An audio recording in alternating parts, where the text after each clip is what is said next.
morning, student. We have completed the important terms and definitions and the contribution of scientists.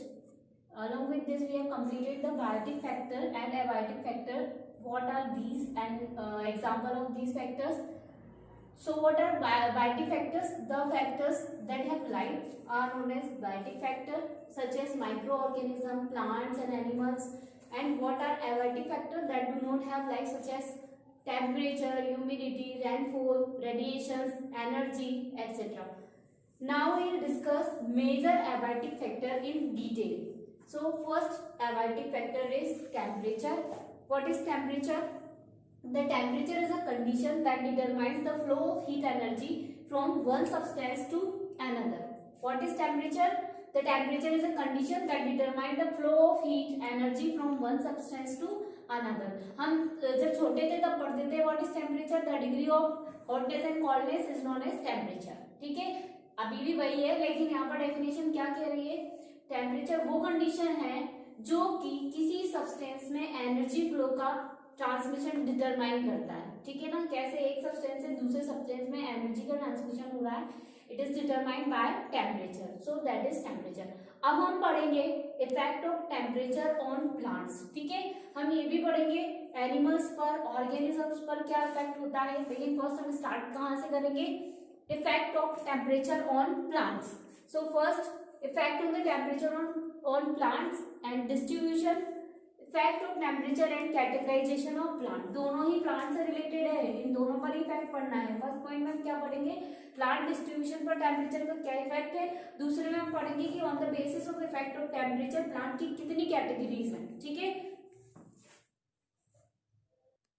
Now अब हम पढ़ेंगे temperature का effect. ठीक है, effect of temperature on plant.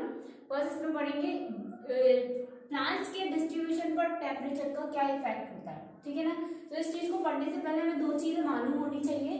Latitude क्या होता है और ऑल्टीट्यूड क्या होता है. ठीक है, तो आप सभी जानते हो ये हमारी अर्थ है.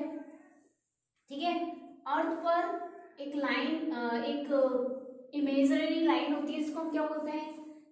इक्वेटर. ठीक है, ये हमारे अर्थ को दो इक्वल हाफ्स में डिवाइड करती है. तो ये जो इक्वेटर होती है ना, ये वाली लाइन से यहाँ तक की डिस्टेंस और यहाँ तक की डिस्टेंस, इनको हम बोलते हैं लैटिट्यूड्स. ठीक है ना, latitude is the distance from the equator. ठीक है, तो क्योंकि यहाँ पर सन की रेस डायरेक्ट गिरती है, ठीक है, स्ट्रेट आती है, तो यहाँ पर टेम्परेचर ज्यादा हाई होता है इस वाले एरिया का. ठीक है, और जैसे जैसे हम पोल पर जाते हैं वहां पर टेम्परेचर कम होता है. तो टेम्परेचर का इफेक्ट लैटिट्यूड पर कम कैसा होगा? इक्वेटर पर टेम्परेचर ज्यादा होगा और हायर एल्टीट्यूड पर टेम्परेचर कम होगा, क्योंकि वहां पे तभी तो पोलर रीजन आ जाते हैं, ठंडी पड़ती है बहुत ज्यादा. अब आता है ऑल्टीट्यूड. लैटिट्यूड क्लियर है, distance from the equator. And what is altitude? Altitude is the distance from the sea level. ठीक है, सी लेवल से कितना डिस्टेंस है उसको हम क्या बोलते हैं? ऑल्टीट्यूड. तो जो टेम्परेचर का इफेक्ट होता है ऑल्टीट्यूड पर कैसा पड़ता है? सी लेवल पर टेम्परेचर ज्यादा होता है, जैसे जैसे ऑल्टीट्यूड बढ़ता जाता है टेम्परेचर कम होता जाता है. Higher the altitude lesser the temperature. हम पढ़ेंगे on the basis of temperature and distribution of plant. Himalayan forest are divided into 4 category. 4 categories कौन कौन सी है? First is tropical forest, second is sub tropical forest, third is temperate forest and fourth is alpine forest. ठीक है, clear है? First is tropical, second is sub tropical, third is temperate and fourth is alpine forest. Now tropical forest, यहाँ का annual temperature कितना होता है? 24 degree Celsius या इससे थोड़ा होता है. ठीक है ना, the average temperature is above 24 degree Celsius. यहाँ पर कॉमन कौन से प्लांट होते हैं? जीरोफिटिक टाइप के प्लांट्स होते हैं, क्योंकि टेम्परेचर से कितना सा मतलब 24 डिग्री सेल्सियस टेम्परेचर है. तो यहाँ पर कॉमन प्लांट्स कौन से होंगे? जीरोफिटिक प्लांट्स जो होते हैं वो डेजर्ट में या ड्राई एरियाज में उगते हैं. ठीक है ना. अब आता है हमारे पास सब ट्रॉपिकल फॉरेस्ट. यहाँ का जो एवरेज टेम्परेचर होगा वो 17 to 25 डिग्री सेल्सियस होगा. ठीक है, यहाँ पर कैसे फॉरेस्ट पाए जाएंगे?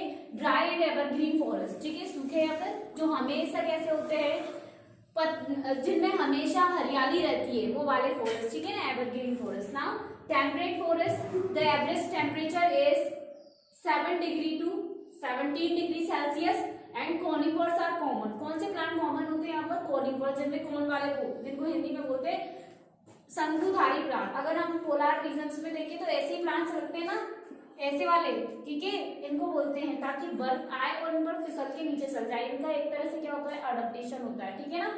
यस, अब आता है अल्पाइन फॉरेस्ट। यहाँ का टेम्परेचर कितना होता है? -1 डिग्री सेल्सियस, ठीक है। Snow and frost are common. ये बहुत ही ज्यादा कोल्ड इलाके में, ये टेम्परेचर से पता चल रहा है, माइनस में टेम्परेचर है। तो ये है effect of temperature on the plant distribution. On the basis of this distribution, forests are 4 types. बात करें, हमने कंप्लीट किया था effect of temperature on the plant and its distribution. अब हम पढ़ेंगे effect of temperature on its categorisation, ठीक है। तो on the basis of temperature world vegetation is divided into 4 classes, ठीक है। टेम्परेचर के बेसिस पर पूरे वर्ल्ड की वेजिटेशन को हमने 4 भागों में डिवाइड कर दिया है। कौन कौन से हैं वो पार्ट्स? मेगाथर्म्स, मीजोथर्म्स, माइक्रोथर्म्स एंड हेटेरोथर्म्स, ठीक है।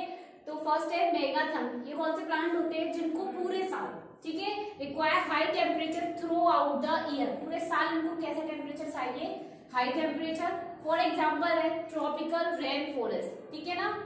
नेक्स्ट है हमारे पास मीजोथर्म्स। ये वो प्लांट होते हैं जिनको समर में तो हाई टेम्परेचर चाहिए होता है और विंटर में low temperature. Require high temperature in summer and low temperature in winter season. Next is microtherm. इनको यूजुअली और कंपैरेटिवली कैसे टेम्परेचर चाहिए होता है? लो टेम्परेचर जनरली, ठीक है ना। Now fourth is heterotherm. इनको कैसा टेम्परेचर चाहिए? वेरी लो टेम्परेचर, ठीक है। I hope you understand the topic. Thank you. हो गया कंप्लीट मेरा? 2 सेकंड के लिए पॉज हो गई थी मैं, तो वो वीडियो सही बनाऊंगी।